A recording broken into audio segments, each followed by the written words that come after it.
Hi friends, good morning. आज political science आगे करते हैं। पॉलिटिकल साइंस ट्वेल्थ की पॉलिटिकल साइंस।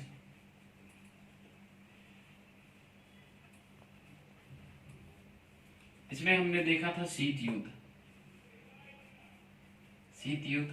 शीत युद्ध में हमने अब तक किया है वो टॉपिक किया है क्यूबा मिसाइल संकट, और दूसरा टॉपिक किया है कि शीत युद्ध क्या है। आज जो करना है वो थर्ड टॉपिक करना है, जिसका नाम है दो ध्रुवीय विश्व का उदय।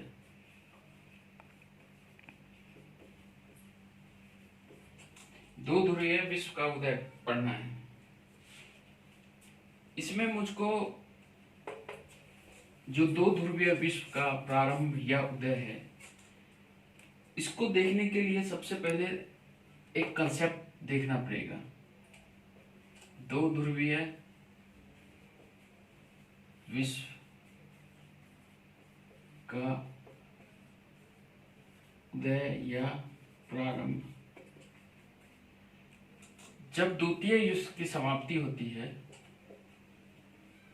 तो द्वितीय विश्व युद्ध की समाप्ति पे अभी तक हमने देखा था, समाप्ति के बाद अमेरिका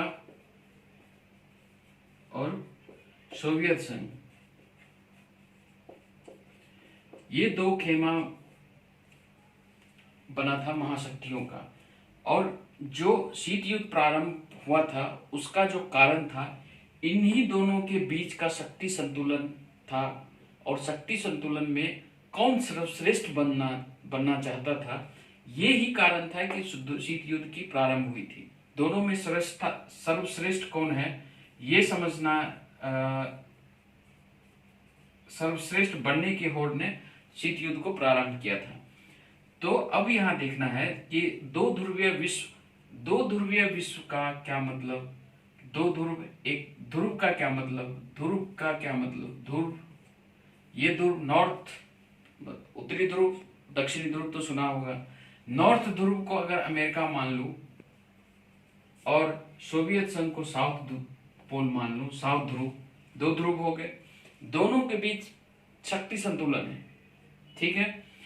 तो नॉर्थ पोल और साउथ पोल, ये एक तरफ अमेरिका, एक तरफ सोवियत संघ, दो ध्रुव हो गए। अब इस तरफ भी देश हैं, छोटे छोटे देश हैं, इसके सहयोगी देश हैं। इस तरफ भी छोटे छोटे देश हैं, सहयोगी देश हैं, ठीक। जो शीत युद्ध प्रारंभ हुआ था, उसका जो सबसे महत्वपूर्ण और सर्वप्रथम जो अड्डा बना था, यानी जहां पे सबसे पहले शीत युद्ध का क्लियर प्रारंभ हुआ था, वो जगह था यूरोप, है ना। यूरोप था। और यूरोप में जो घटना घटी थी उसके बारे में मैं एक बात बता दूं कि यूरोप में जो घटना घटी है 1949 में, कुछ घटना ऐसी है जो बहुत ही इंपॉर्टेंट है। वो फर्स्ट घटना है 4 अप्रैल 1949 को नाटो की स्थापना। नाटो क्या था? नॉर्थ अटलांटिक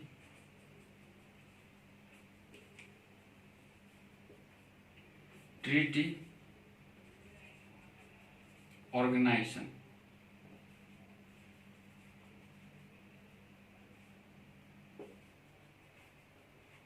उत्तरी अटलांटिक ट्रीटी ऑर्गेनाइजेशन ये था। इसमें जब इसकी स्थापना हुई थी उस समय 12 मेंबर थे। एज ऑन डेट, आज के डेट में इसमें 30 मेंबर है, ठीक। जो उस टाइम ये 12 मेंबर थे, वो 12 मेंबर मैक्सिमम कहां से थे? मैक्सिमम वेस्ट, मतलब वेस्ट यूरोप से थे, पश्चिमी यूरोप से थे, पश्चिमी यूरोप से थे। और जो इसमें शामिल देश थे यूरोप से, वो पूर्वी यूरोप से थे। एक चीज और यहीं पे समझना है, जो दो गुट में बटा था उसका केंद्र क्या है, उसका मूल बिंदु क्या है या मूल बातें क्या है, मूल बातें मतलब बेसिक बातें क्या है, वो बातें हैं कि सोवियत संघ और अमेरिका, ये दो जो देश हैं, इनके बीच का जो कंसेप्ट रहा है, वो कंसेप्ट रहा है ये कि ये जो अमेरिका था वो किसका हिमायती था। अमेरिका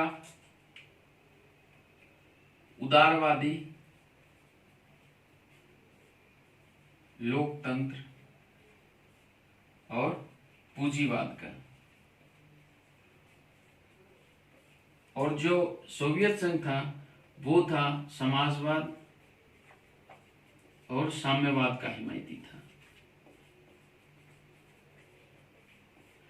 समाजवाद में क्या होता है, समाजवाद में संसाधनों का किसका स्वामित्व होता है, संसाधनों का समुदाय का स्वामित्व होता है। भारत के संविधान में आर्टिकल 39 आप जब देखेंगे उसमें बी और आर्टिकल 39 का बी और सी समाजवाद को ही इंडिकेट करता है। आर्टिकल 39 बी में लिखा हुआ है संसाधनों का समतामूलक वितरण, और आर्टिकल 39 सी में लिखा है संसाधनों का संकेंद्रण एक हाथों में ना हो। साम्यवाद का मतलब, साम्यवाद कार्ल मार्क्स की अवधारणा है। जब भी साम्यवाद आ जाए तो आप ये समझ लेना वर्ग विहीन की बात कर रहा है। वर्ग विहीन मतलब समाज में कोई अमीर गरीब नहीं होगा।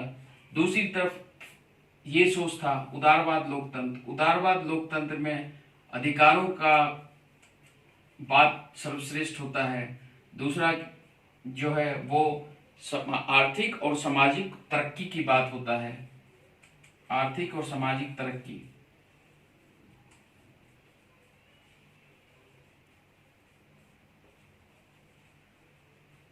पूंजीवाद में क्या होता है, पूंजीवाद में बाजार में सरकार का हस्तक्षेप नहीं होता है। बाजार में जो जिसके पास जितना पैसा है वो उतना पैसा लगा के अपनी प्रॉफिट कमा सकता है। भारत में ऐसा नहीं है, भारत में सरकार का हस्तक्षेप होता है। ये कंसेप्ट काम कर रहा था। दूसरे पश्चिमी यूरोप में जो देश थे, पश्चिमी यूरोप के देश, वो देश कौन कौन से, ब्रिटेन, फ्रांस, पुर्तगाल, पश्चिमी जर्मनी, इसी तरह से कई सारे देश थे। पूर्वी यूरोप में हंगरी, चेकोस्लोवाकिया,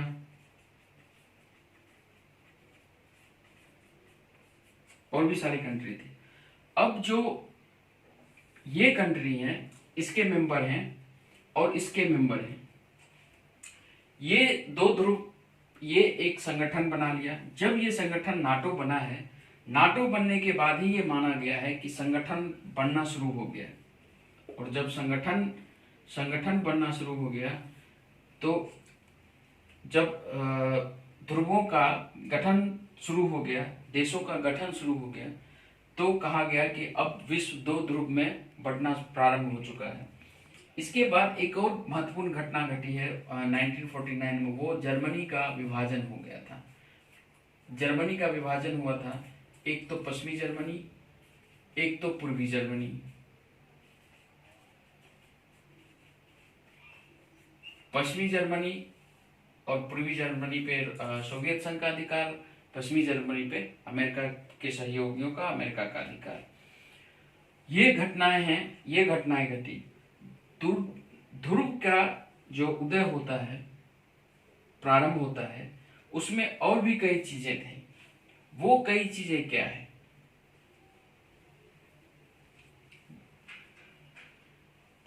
जो देखना है वो क्या था।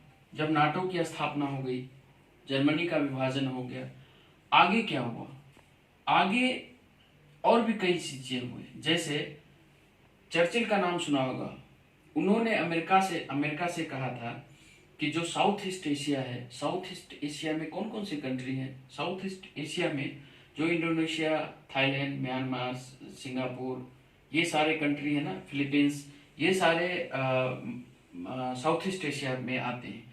साउथ ईस्ट एशिया में अमेरिका अपनी प्रभुत्व जमाने के लिए एक संगठन का स्थापना किया था जिसका नाम है South East Asia Treaty Organisation, इसकी स्थापना हुई थी कब? 1944 को। 1944 की स्थापना हुई थी। इसकी स्थापना मनीला कहाँ है? फिलीपींस की राजधानी है मनीला। फिलीपींस की राजधानी है मनीला और इसका हेडक्वार्टर बनाया गया था, इसका हेडक्वार्टर बनाया था बैंकॉक में। बैंकॉक कहाँ है? थाईलैंड में। थाईलैंड की राजधानी है बैंकॉक, ठीक है। ये इसकी स्थापना हुई। उसके बाद एक और अमेरिका ने ये अमेरिका का है, अमेरिका के द्वारा ये बनाया गया, क्रिएट किया गया है। एक और जो स्थापना हुई है वो है सेंटो। सेंटो क्या है? सेंट्रल ट्रीटी ऑर्गेनाइजेशन, ठीक है। इसकी स्थापना कब हुई? 24 फरवरी 1955 को। इसकी स्थापना हुई थी बगदाद में, इसलिए इसको दूसरा नाम से भी जाने जाते हैं, ये दूसरे नाम से भी जाने जाते हैं, जिसको बगदाद पैक्ट कहा जाता है, ठीक है। इसमें जो कंट्री थे वो कंट्री थे ईरान, इराक, पाकिस्तान, इंग्लैंड, ये कंट्री इसमें शामिल थे। जब ये सारे ऑर्गेनाइजेशन अमेरिका के द्वारा बनाया जा रहा था, इसके बाद सोवियत संघ ने एक अपना ऑर्गेनाइजेशन बनाया जिसका नाम था वार्सा पैक्ट।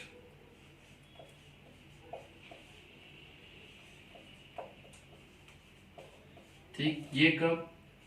14 मई 1955।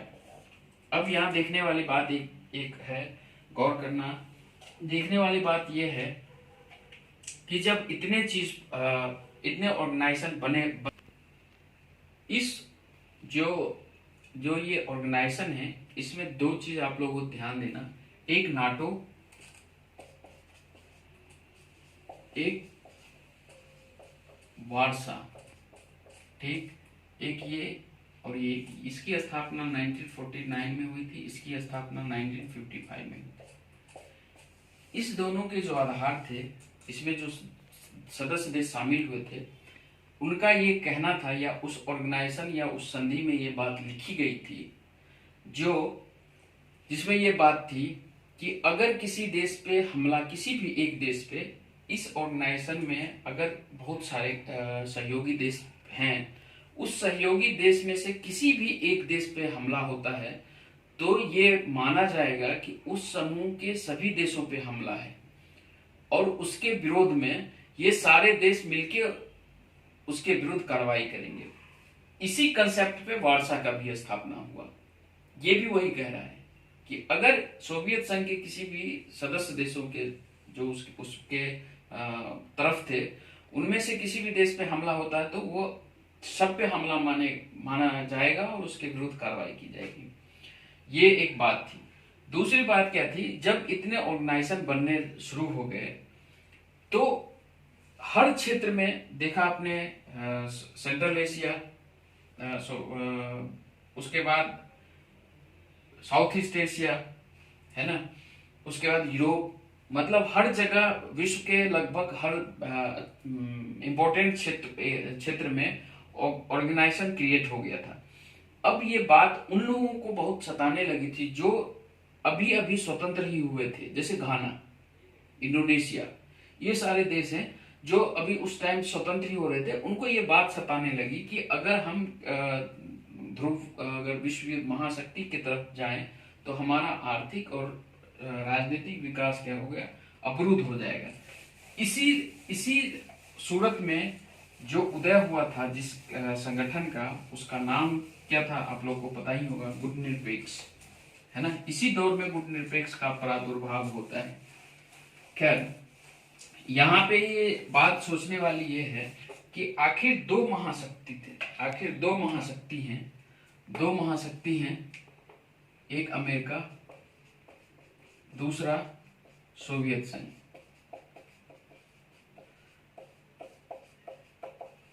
इस दोनों की खासियत क्या थी? इस दोनों की खासियत यह है कि इसके पास या इसके पास सैन्य और आर्थिक, ये भी सैन्य और आर्थिक, सैन्य और आर्थिक रूप से इतने सशक्त थे कि जो बाकी देश थे, इवन यूरोप के भी जो देश थे, वो भी इस पूरी एक साथ मिल जाते तो भी इनकी सेना और आर्थिक ताकत से मुकाबला नहीं कर सकते थे। फिर ऐसी क्या नौबत आई कि जो छोटे देश थे,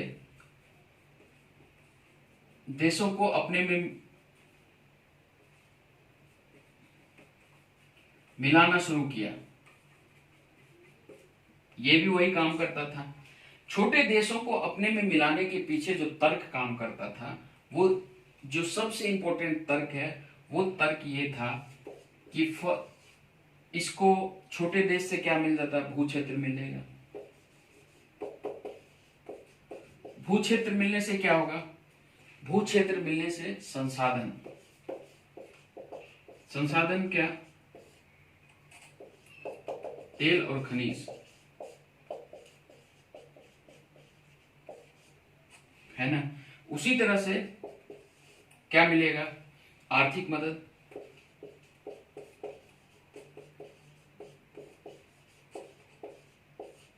आज भी देते हैं आर्थिक मदद। और क्या मिल सकता है? सैन्य अड्डा,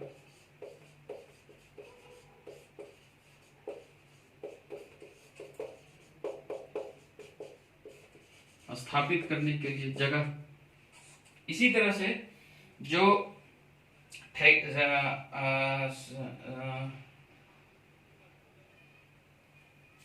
भू क्षेत्र, आर्थिक मदद, सैन्य अड्डा स्थापित करने के लिए मिल जाएंगे जगह। भू क्षेत्र, आर्थिक मदद, सैन्य अड्डा, इसको आप सेकंड संसाधन, थर्ड और फोर्थ, ठीक है। ये चीज बड़े देशों को मिल रहा था, किससे? छोटे देशों से। ये छोटे देशों के द्वारा दिया जाता। छोटे देश किसको मदद करते थे? अमेरिका जैसे बड़े देशों को। ये इसी तरह से इनको भी मदद मिलता था, यही चीज। दोनों महाशक्ति को छोटे देश इसी रूप में काम आते थे। छोटे देशों को क्या फायदा होता था इससे? छोटे देश को क्या फायदा होता था? छोटे देश को क्या होता था फायदा? इसको फायदा होता है कि सुरक्षा की गारंटी मिलती थी,